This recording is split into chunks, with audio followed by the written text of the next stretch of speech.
What's up, guys? I'm Ari, And I'm Shaggy. and you're watching the Shaggy and Ari Show. So today, this Yep. week, what are we gonna talk about? We are gonna talk about equipment envy. Or GAS, Gear Acquisition Syndrome, in the context of Lenses, or drones, or maybe camera bodies. mm, So, have you ever experienced at any point of your time, your life, doing video or photography, that magic pill, that equipment that will suddenly solve all of your problems? yes, actually, like you go online, you look through forums, you go to YouTube, you see. You encounter this equipment, or you go on Reddit and you see that there's this new equipment, or there's this new lens, or whatever it is, that when you buy it, it's gonna solve all your problems. So maybe you could start with lenses. Like Yeah. for example,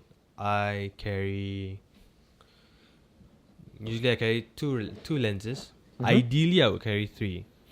So I have this 7.5mm f2, and I have my 12 to 35 mm f2.8, and I have usually another 25mm f1.7. But just looking at this equipment, sometimes I feel like buying like maybe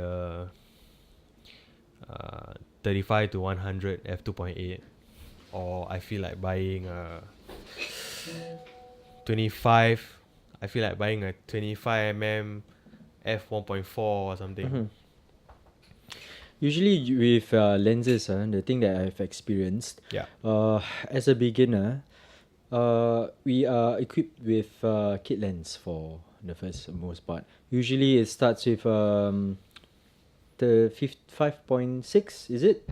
The f-stop? 3.5. 3.5 to 5.6. That's right. And you'll be tempted to buying the prime lenses, for example, maybe the 50mm, Yeah. the 35mm, Yeah. to solve all of your problems in terms of photography lah. So a lot of people would prefer a bokeh effect to your photography. So that is what happened to me. I was pressured to buy myself a 58mm and a 35mm, and it's fine when you're working or you're enjoying photography for your own self, because you are able to get nice looking pictures while on a low budget. Yeah. But when you're working and you have a lot of space constraint, time constraint, it's actually better to work with a zoom lens. I don't know. Would you agree with what I am saying? You know, when I first started back with the mirrorless cameras, right, I had the same issue. I was actually quite happy guy because I bought a NEX5N with two lenses. The two lenses were the normal 18 to 55 zoom lens, which is your basic kit lens. Again, it's a f3.5 to f5.6 type of lens. And then I also had a 16mm f2.8, and I was very happy with that, and I was doing quite a few projects without thinking too much about like improving or like buying new gear. But when I started venturing into like buying new gear, I think I realized I couldn't stop. And then because of cost issue, and also the availability of the E-mount lenses, I quickly came to believe that only prime lenses are worth using. From the very beginning is because I started using the 16mm f2.8 more than every other lens, more than the zoom lens. And then I realized, maybe I can work with prime lenses. I mean, I can just change the lens anytime I want. And the kind of work that I was doing allowed me to tell everybody to, okay guys, let's stop for a while. I'm going to change things and change lenses, or let's shoot another one again. Let's shoot again and again and again. I think that if you're doing that kind of project where you can actually tell people to stop whatever that they're doing and do it again, you can afford to have prime lenses. And I thought that, I mean, it is true. Prime lenses always deliver the best image quality. Yep, I One. have agreed. Number Yeah. two, you get a faster lens. Usually it starts with 1.8, or it can even go to 1.4. Mm-hmm. And there are some extreme cases whereby it goes to 0.95 for certain lenses for the micro four thirds.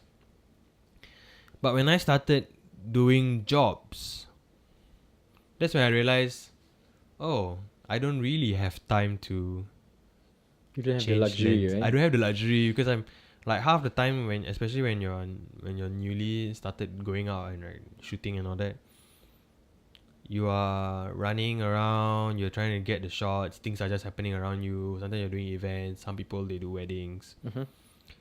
And there is no luxury of time to stop. Not only just stop, not you stop, you gotta tell everyone to stop. Mm-hmm. And then not only that, you gotta get them to do whatever they were doing again with the same energy, with And the same most of the feeling. time you can't get that kind of expression You twice. Yeah. when you're doing event, especially when you're doing events, which is what most of us will be doing, both for photographers and videographers, things are just happening around you. Most of the time you're not working with professional actors. Mm-hmm. You're not, because the good thing about professional actors is that they know how to go back and get the same emotion or the same feeling, or even as basic as the same line. Actors who are trained, they can do that. But when you're dealing with regular public, you can't do that. Yeah. So that's That's the beauty thing. of the having a zoom lens. I tried before, Right. Malay engagement lah. That's where most of us start out in this photography game. So the most of the HDB houses are actually quite cramped and small. So the room that I was in. You're talking about like apartment houses, right? Yes, correct. So I was with my prime lens Yeah. that I know is gonna get the nicest shot, but if I keep moving around and disturbing the people around me who are also taking photos with their handphone, so I was a hindrance to my own customers. So that's where I realized, shit, I can't do this. I really need a zoom lens, and it doesn't mean that people have this impression that without a prime lens or without an aperture that is low, like 1.4, 1.8, you can't get bokeh. That is not true. You're able to get decent amount of bokeh with a zoom lens as well. I'm beginning to feel about this bokeh issue right nowadays. Mhm. Like there is less of a need to have it. Like more people are just happy to have sharper images that tell a story than to have a picture. Or they are more interested in like clarity and the colors more than just one element, which is the blurry background or the bokeh. So like you don't really need extreme bokeh to have a good picture, you know. Like more important things add up into a good image. Yeah. For example, the storytelling, how you interact with your subject or your customers way before you click the shutter button. That is much more important. Your location, the timing, the people around you, how they affect. It will affect the outcome of the photo.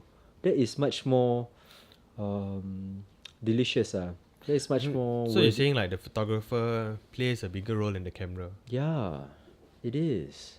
So that comes into the cliche of it doesn't matter what equipment that you use. It's more of what you can take away from the photo. And how you how well prepared you are to take the photo and how well you are able to anticipate what's coming up next. You know, you brought a good point, but I'm gonna go back a bit and say like sometimes you look at online reviews and then you get crazy and you want to try this and you want to try that, and then creatively you're stuck in a rut. And then Mhm. for some weird reason you believe that going ahead and buying something new is going to change everything and it's going to improve your photography. Actually, when you're stuck in a rut, what you should be doing is more of a different photography project. For example, Oh, okay. so if you're always doing portraits and you find out that within yourself your juice is running out, it's not really about the equipment. It's more, maybe you can try doing time lapses. You can Right. try doing what's that thing called where you spin the iron fillings Iron fillings. not iron fillings it's more when you burn the thing, then you make beautiful fireballs. I I can't remember it for now, but that are some of the examples of mini projects that can ignite the creativity in you once again. So we are good. You are saying that instead of buying something new, you should just keep trying. Trying different things, then maybe you Right. can incorporate the to what you have currently. Okay. But there are things I've experienced before. Say previously, I've been using the D5100, Yeah. and it's been to a point where I can't deal with this camera body any longer because of how it doesn't work well under low light settings. That's where I have to convince Shaggy at the time, who was skeptical of he was thinking that I'm just in this gear envy mode or moment when I have to produce. I have to explain myself that this camera body doesn't allow me to work in an event kind of situation. So I had to upgrade to a better camera body. That's why I upgraded to the D7200. Yeah. So I feel that, I mean, as much as we want to maximize what we own Hmm? due to financial reasons, or Mhm. like to not believe that there's always a magic bullet that can solve everything, there's a point of time where you know that your equipment is limiting you, Mhm. and that you need to get to the next level by buying something. So what is that moment for me, right? You gotta have a perfect balance lah. Very You know? similar to what you mentioned. You There's a you will use your threshold. equipment to the point where you feel that the equipment is the one that is stopping you, Yes. and then you start purchasing something. Like for example, right? This lens that I bought, Mhm. since we are on lenses right now, Mhm. the 7.5 mm f2. I bought this because I feel that the lens on the GH5, which is the 12 to 35, is not wide enough for what I want to do, and which is for this kind of white shots lah, exteriors, or maybe even vlogging, or interior shots like you said. Singapore is a very squeezy country. There's not a lot of room. Excuse me. So there's a lot of time where you have to shoot within a very tight space, and to get most of the things that are going on in the space into the shot, you need a wide lens. Yep. So I think that's when you can safely tell yourself, okay, it's fine, I can buy this lens. Yeah. So the important thing is you have to do it first, to the point where you reach a threshold that your equipment is limiting you. Then you are able to upgrade.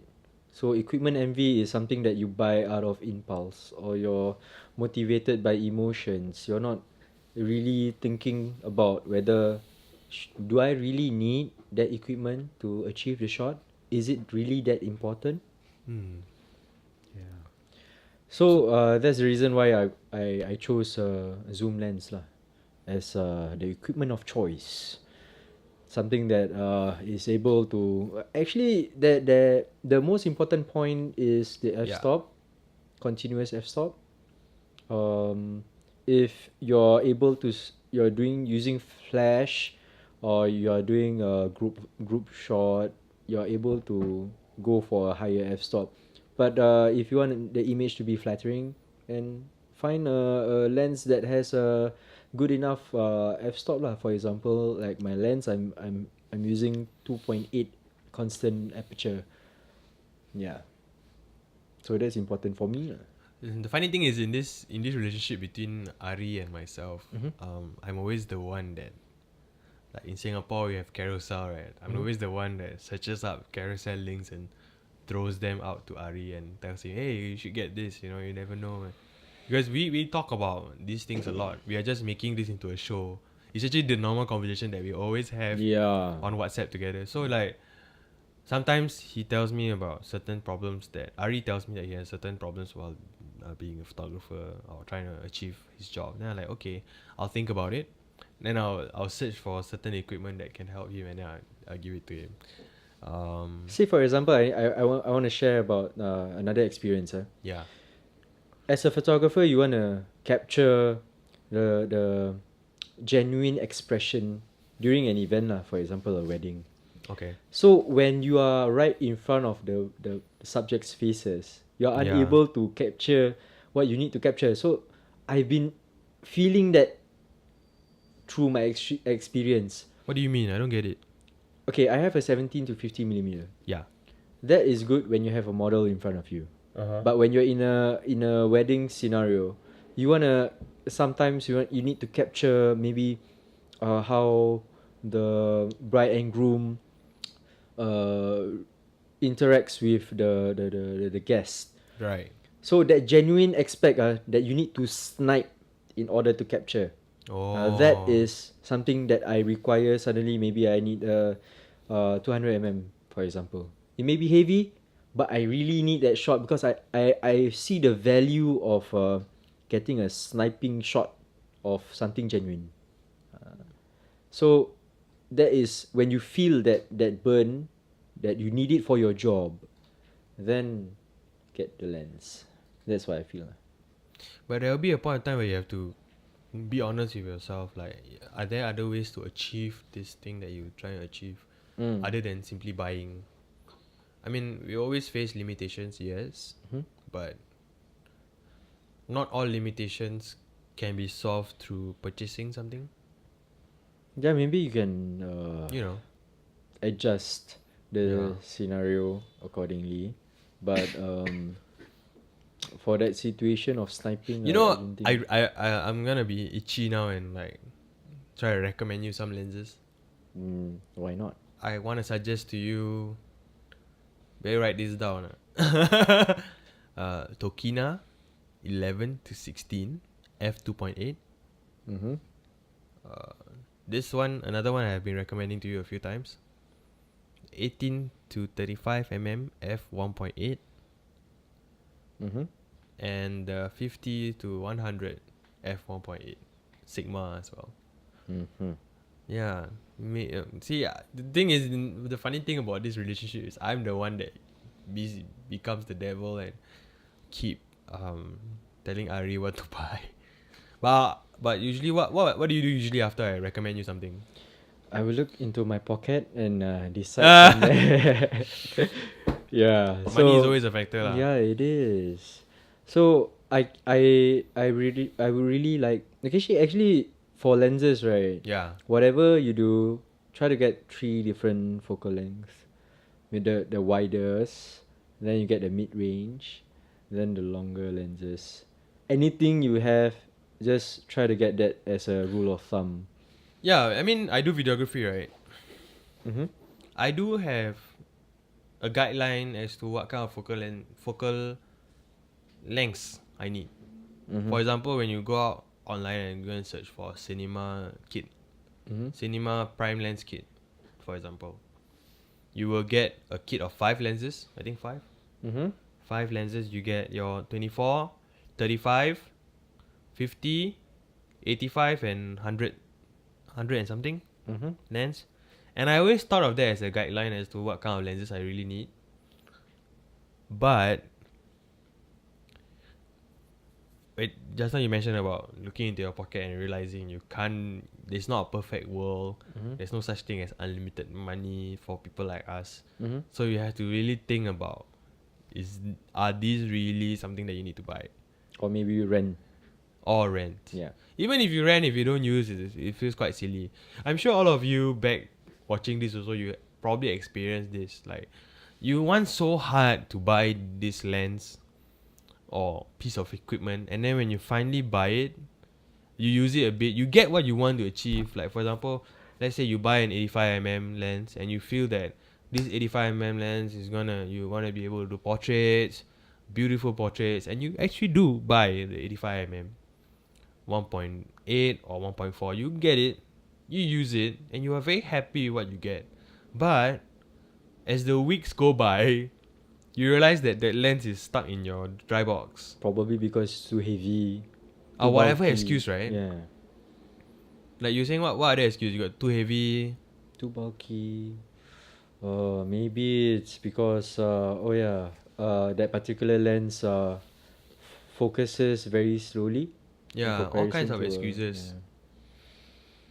So like after a while, I've like this is my own personal thing whereby I already narrowed down what lenses are important to me. Like it's not even based on focal length; it's based on usage. You know, it's not based on raw numbers. So in terms of usage, for me, my number one lens that will always be on my camera body, regardless what brand or whatever mount it is the wide lens, the fast wide lens. When I'm saying fast, I'm talking about like f2.8 and below Mhm. lens, which is the wide lens.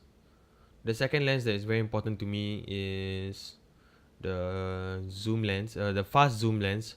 Again, an f2.8 or below zoom lens, and the zoom range has to be between on a full frame mount between a 24 to a 70 type of range. Mhm. And then the next one will be one fast portrait type of prime lens. Mhm. These are the three most important lenses to me as a videographer when I go out. How about you? Just one lens? For me, You're a basic guy. You like to be quite chill with your stuff. yeah, it really depends on the type of photography that the job requires. For example, if I'm doing a photo shoot with a model, I'm very very happy with my 17 to 50 f2.8 constant. But if you're doing events, once again, telephoto lens is required. Really? Yeah. Yes. Because for me, I don't And really something use that that. there's something that the aperture should be low enough, like a 2.8 constant. Why? Because you're unable to use a flash. Okay, when you're too close to the subject, it's gonna be blown out. But that another thing is because of the flash, Right. he's gonna blink, or he's gonna not be genuine. Oh. So you really need to snipe. So for I my future purchase is gonna be a telephoto lens. I'm very happy with the 17 to So 50. that means you're looking at a 70 to 200 f2.8. Yes, correct. Right. That But is isn't that a needed. bit too big to carry around? Or It are you is, going for But depending on the, say for example, a conference. Conference, you during you want to see genuine reactions of the the guests, or how the speaker is really trying to convince the crowd. They won't be comfortable if you're very close, standing too close to them. They'll be they very be awkward. conscious, huh? Yes. Or you're talking like conferences, right? Yeah. Conferences are one of the jobs that we take here at Paradise Mhm. Pictures. So Mm. when I'm doing in at the time I need to use my telephoto lens. But when I'm doing my group shots, cause conferences they're gonna have a lot, like the whole Jing gang is gonna have a group shot, or promoting what type of conference that they're going through. That's when I use my 17 to 50. That is enough. I don't need a middle range anymore. It's just the wide lens, telephoto, settle. Keep your equipment lean and mean. Would you consider carrying two bodies for the different focal? Yes, For the different please. lenses? Yes, Okay. yes, please. Because if you're busy changing lenses, you'll miss You'll miss the shot, ah. the shot. Yeah, simply put. Right. I see. So going to our next point, which is how much versus performance. So you are not. Oh, the prices, is it? Are you talking about prices? No, for example, lenses. I Okay. am using a Sigma third party lens. So Okay. would you prefer?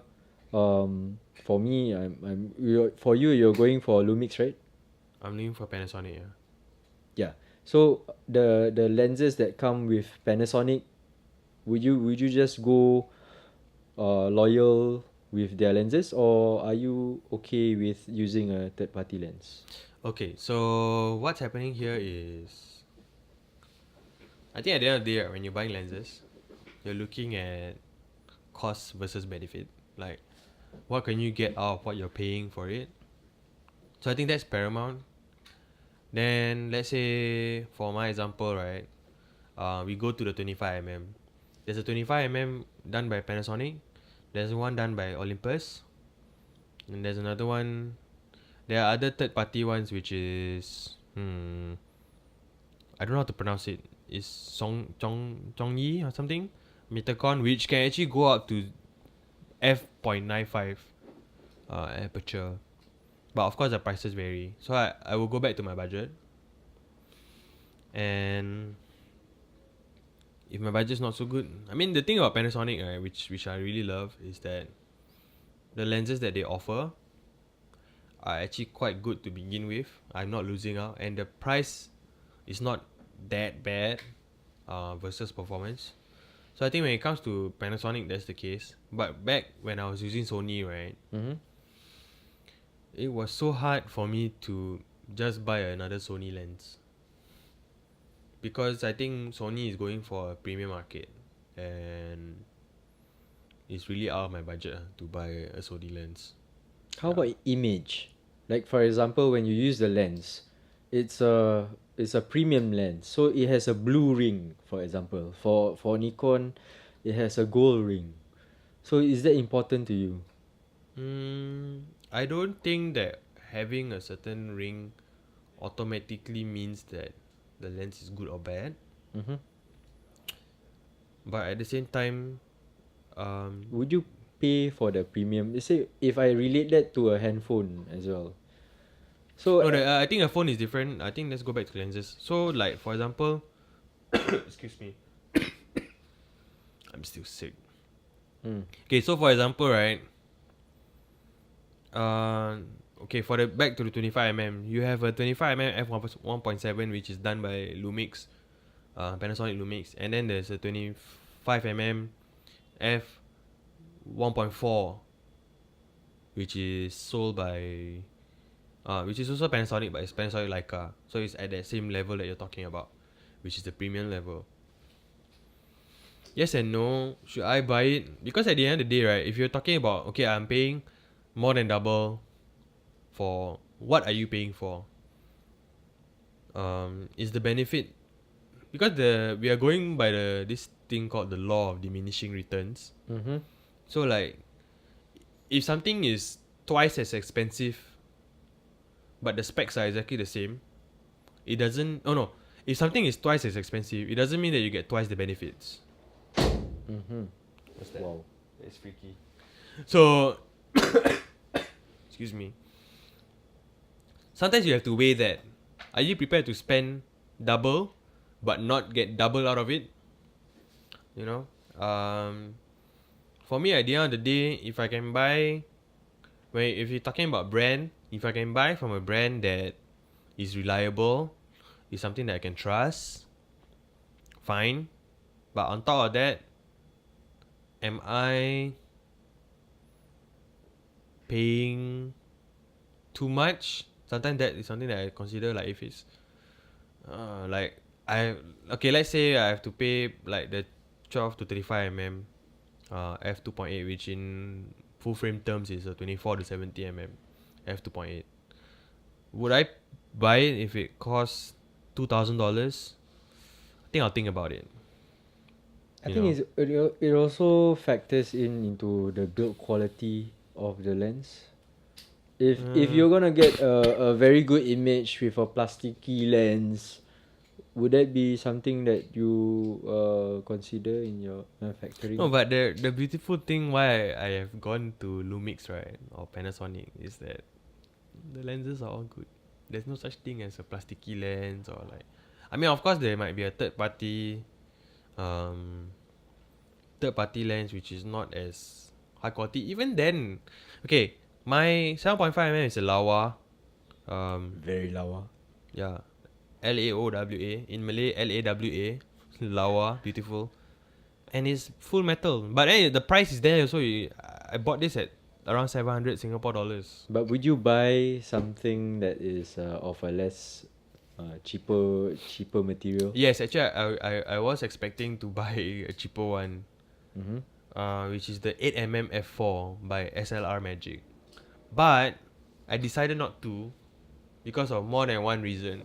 One, SLR Magic, I'm told they're not really making their own lenses. It's like a rebatch lens. So it's like some other manufacturers made the lens and then they just put their name on it. Mm-hmm. And another thing is, as a result, the lens quality is not consistent across the board. So that there are of course there are all kinds of 8mm f4 lenses, but not all of them are equal. Some are really good and some are not good. That's one reason. Another reason is f4 lah. Like I feel that f4 is not enough for Singapore context. Because as sunny as Singapore is, we have a lot of indoor locations and not very well lit actually. Funny enough, even though you have fluorescence and all that. You have a lot of indoor spaces because it's so hot, right? You need to be indoors all the time. Yeah. So if you ask me again, would I buy a cheaper version? The thing is, there's no cheaper version right now. Like for example, for you, do you have a cheaper version of the lenses that you love? I'm already using the cheaper version. By not using the Nikkor lenses, I'm using Sigma, having the image stabilization, constant aperture, and I'm very happy with it already. I would buy a third party lens if the first party doesn't have what I want. Usually I would try to buy the original manufacturer's lenses. Because sometimes like certain function, right, in the camera can integrate with their own lenses. Like for example, I have a Lumix camera. If I buy a Lumix lens, I can use focus transition mode, which I can pull focus by setting it up, and then I just press on the touchscreen and then the focus racks up and down as I wish. Relating it back to equipment envy, like you see the next guy using the original lens or not the third party lens, but it doesn't have all the image stabilization, it doesn't have constant aperture. Would you still go and are you moved if to buy the first party lens, or will you still go for a third party all in lens? No, I don't know. I think this subject is very difficult for me because I am pretty much invested in all the Lumix or whatever Lumix has to offer. But in my context, right, I have this lens, which is the 7.5mm again I mentioned because the only third party lens I have right now. There's another option that I could get. It's called the 8 to 18mm. But it will cost me an extra $500 to get. And it's autofocus. I'm sure you can use focus transition. And then it's a zoom lens, which is a wide zoom lens, which is a bit more useful. But I don't think I can shell out another $500 for a lens, you see. Because at the end of the day, sometimes all I really need is that one focal length, which is the widest focal length ever possible to achieve. And I have to be honest with myself and say, do you really need all these zoom extra things?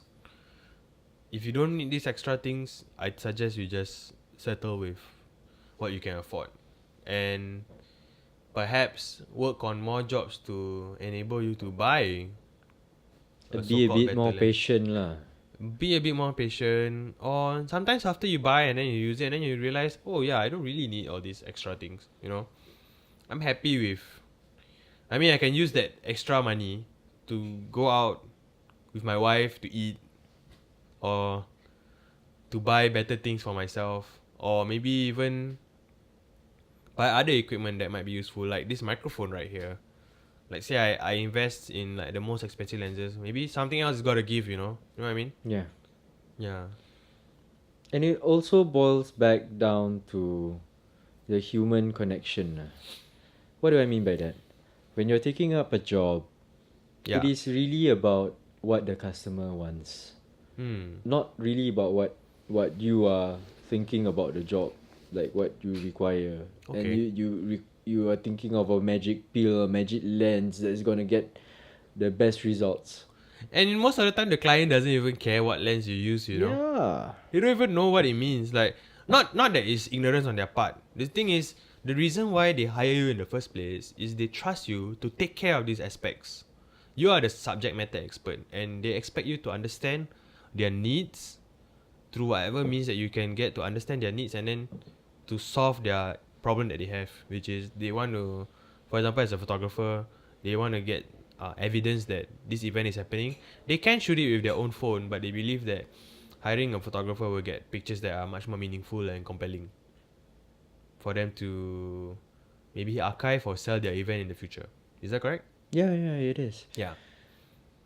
So, am I able to move on to the next topic? Okay, you know what? I feel that this next topic will test whatever we claimed just now, which is, oh, why gear envy? Why don't you just make the most out of what you have? Well, the next subject is about, Drones and gimbal. yeah, we both don't have any drones or gimbals, and we have been thinking about it for a very long time. So this is a good Resisting. way. This is a good way to test our gear envy or gear acquisition syndrome. Actually, I was really very affected by Casey Neistat's drone footage when he first rolled out. I thought that having a drone would really answer a lot of our um, insecurities or Problems. shortcomings. Shortcomings, yeah. Yeah. So after a while, when everybody is jumping onto the bandwagon of having a drone, it actually doesn't solve the problem. Yeah, so I think when Casey Neistat first started using his drone, it was quite a unique thing because he was using all kinds of drones. There was the selfie drone, and then he used this mini drone, and then he finally went to the Mavic. Yeah. Yeah, and that was kind of cool. And then drones started becoming more and more accessible to everyone. A lot of people started buying drones. A lot of people started to bring drones on to their holidays, especially. But we have reached to a point where, because it's so accessible, we end up with everybody shooting the same type of shots. And one of the reasons why I personally haven't bought a drone is that for the amount of money I spend on it, I feel like a drone is a one-trick pony. Like, yes, I can do a shot of, like in Singapore, the shot Cityscape. of flying above the cityscape, or like the shop houses, or like the HDB public housing apartments, flying over those things, or maybe what other shots? Holiday shot, flying, like, Even the shot of the from guy back. like holding the drone remote and the drone flying further and further away from them. Those have been done so many times that it becomes a cliche in of itself. Then I was like, I'm not gonna pay $2,000 to do cliche shots. Also, within the short video that you're doing, that drone only applies to how many seconds in the video. Yeah. Then you have to invest on so much. The extra propellers, the extra batteries, it gets stuck remote. somewhere.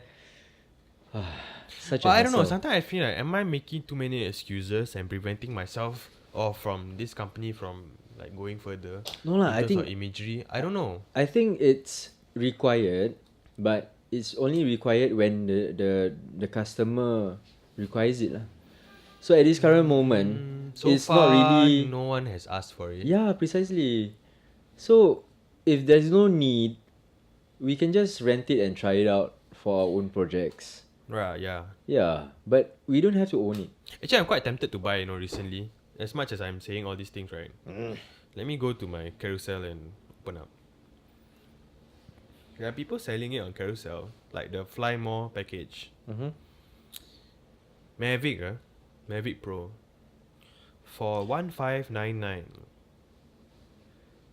And for example, if you own a drone and you're so excited to fly it, but there's so many no-fly zones. Yeah, now they're clamping down. I realize. Yeah. Then you're stuck with the limited amount of locations that you can fly a drone. Then everybody flies a drone the At same the same way, old place. there is no creativity. It becomes overused. So it comes back to what do you really need when doing a video? I think that is why I don't buy a drone lah. Like I think actually when I brought up the idea of talking about drones, I was thinking like maybe we can talk it through and finally buy one. But then now I'm like, But you know what's the one reason that will make me buy a drone? If it becomes cheap enough. Yeah. Number one, Right now it's such a if it's hassle. cheap enough, like Yeah. right now I see it as $1,599,000. Maybe if it goes closer to $1,000, I might buy it because that's the price of like a really good lens. Correct. And it must have 4K, and it Yep. must have a controller.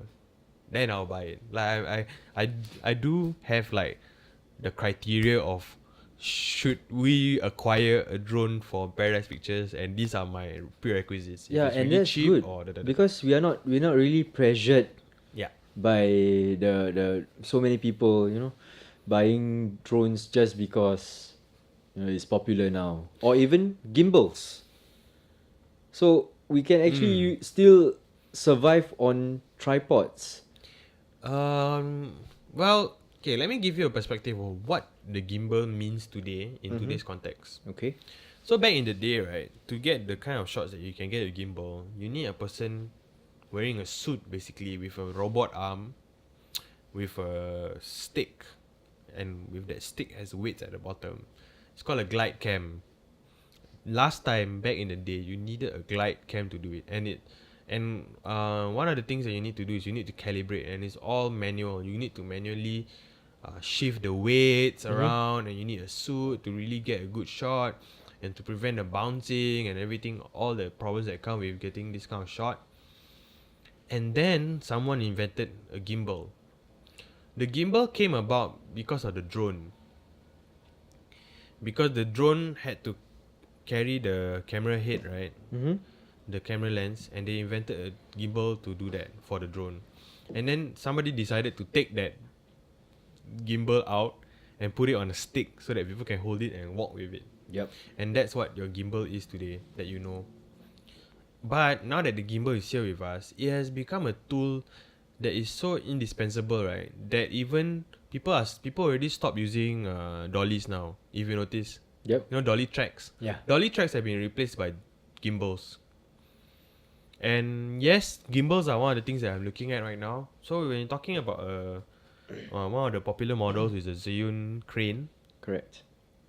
you're talking about 800 plus or less dollars. Yeah, but it's a bit too expensive, right? No. Well, the thing is, a good dolly used to cost around that same amount. Oh, okay. Yeah, but the thing is, recently we did a project, and I decided to rent a crane, Yeah. which cost us $35 thanks to JRC. And Thank you, JRC. I realized something. It's not enough to have the crane. I realized that you need to have another part where you hold. Oh, sorry. You need to have another part where you hold it like that, with your two arms out. Okay. You want to look at me? Yeah, it's a good idea that we are just beside each other. So Can see you you. gotta hold it like that, and then there's an extra part there you need, and that one you can get from another brand. I forgot what is it called. Because when you walk with a drone, right? When you walk with a gimbal, there will be this bounce which is very bad, Okay. and you need another device to remove that bounce so that you can really have that Vertical and horizontal stabilization. the horizontal stabilization. Yeah. Horizontal? Vertical, I'm so sorry. Yeah. Yeah. So if you're talking about all that, wow. Actually, I'm sounding a bit old, like resisting to new technologies. Actually, I'm not trying to be that. There is a need, and I'm very interested to buy a drone. I'm also very interested. I have a gimbal. It's for my iPhone. I love it so much. Oh, actually, I do have that last time. Yeah. I used to have it. same. Yeah. Then I sold it. But it's whether it's economical, whether it's really needed for the job, or can you devise another way of storytelling that can be much more compelling? Yeah, so it's like just because other people are buying something doesn't mean you need it. Precisely. Because like every videographer, every photographer has their own style and their way of telling stories, and you will need to reach that roadblock first. Then you say, Precisely. let's buy this to solve this roadblock. Even then, the funny thing is, even then, it might not get you there. There are times where I feel like, oh, I have reached my roadblock. I'm going to buy this thing, and I bought it, and then it's like, nope. An example is when I had the Sony, right? Mm-hmm. I bought the 17 to 50 mm f2.8. I Mm-hmm. thought that I would need a fast zoom, but that thing became a burden to me instead. Yep. In my scenario, it doesn't apply to everyone, by the way. Yeah. Not everyone goes through the same thing. So like, yes, there is a need to try, but the good thing is in this social media world that we live in, where we are Mm-hmm. always constantly connected. The good thing is you can go through the spectrum of things that we mentioned of like, do I really need it? Can I pay for it? Or what option is the best for me? Then you buy it, and then when you buy it, you realize it's not suitable for you. You are still able to sell it Yeah. at minimal loss to yourself. Mm-hmm. It's sometimes a profit. Sometimes. Sometimes. Keyword. Sometimes. If you're lucky. I think yeah, don't be too pressured by, for example, photography. By Instagram. So everybody's doing the drone shot of Singapore. Then your pressured shit. My Instagram feed not gonna have a lot of likes. Go beyond that. Really, it's what is unique towards you, and not about what is really trendy all the time. Yeah, it's cool to be trendy, but at the same time you become superficial. You're not unique, and sometimes uniqueness is much more important. Identity is much more important before you jump into the trend of Sometimes having you do something need to have a expensive. basic framework of how do I become competent. Mm-hmm. Like you definitely need a camera that can shoot. Like for example, now we are you need to have at least 20 megapixels. Yeah. You know, you need to at least be able to reach a certain level of competency. Then after that, you can actually do whatever you want. Like, you know what I mean? You don't like, I don't know. Like, a drone is not the end all and be all of creating good videos. I think creating good videos can start with knowing how to light someone properly, or light a scene properly, or light a character properly. My, More than my, my anything. perspective is the 70-30 Oh, what's that kind of about? thing. So 30 is about the equipment, 70% is really about communication. How you communicate with your subject, how you tell the story, if from photo or video. That is much more important. But you do compared still to need to have your 30 down. If you don't have your 30 and you only have 70, do you think it's enough? precisely. So you have what you need, that 30%, and not be too hard up on, oh my god, I'm not gonna be the best photographer if I don't have a Nikon 850, that kind of the newest tech. Go back to what you really need. If you really need a telephoto lens, go have it, but not because the person next to you is using it. Oh, okay. You know, So you're saying that if you want to don't be buy pressured. something, it should be serving you Precisely. for the work that you're trying to create, and Yep. not because someone else has it. Mm-hmm. Okay. Well, So that's how you make good use of it, right? at the end of the day, you got two tracks. Some people are doing this out of enjoyment. Mm-hmm. Some people are doing this for a living. But at the end of the day, all of us are trying to create beautiful images, and all of us will do it in our own way. There are certain images that there are certain tools. I mean, at the end of the day, all these things that we're talking about are just tools. Correct. What you need depends on what kind of work you're trying to create. At the end of the day, as an artist, as a hobbyist, trying to have fun with this. Like, even when I'm working as a videographer, I do still want to have fun with my equipment. So I want to use things that can. No, I have an imagination of what I want to create, and I want to make sure that the equipment that I have is serving that imagination or serving that dream that I have, rather than I buy equipment to play with this look. You know what I mean? Yep, correct. Yeah. Totally agree with you. And that kind of sums up this week's episode of the Shaggy and Ari show. Yeah, thank you so much for watching. So, like, as usual, this show is produced by Paradise Pictures. Today, we are again in the Paradise Pictures studio because we just came back from a meeting with a client, and it was quite a good meeting. So, I hope for the best. After this, we're gonna start planning for the shoot. Do you think we should talk about planning our shoots next week, or should we talk about other things as well? I think next week we'll do up a mystery subject. Is it okay? Mystery subject. Yeah. Okay. So it'll be a bit more interesting. So we keep you guessing as our audience. Or if you have any suggestions, you can leave it in the comments down below. Not only that, if you disagree with us and you have experiences of gear envy or gear acquisition syndrome, and then you're dying to share with us, and you have a question about a certain kind of equipment that you really want to buy, but you're not sure whether you want to put the money or not, maybe you can tell us in the comments. We'll get back to you. So, thank you so much for watching. This was produced by Paradise Pictures. I am Shaggy. And I'm Ari. We'll see you next week. Bye.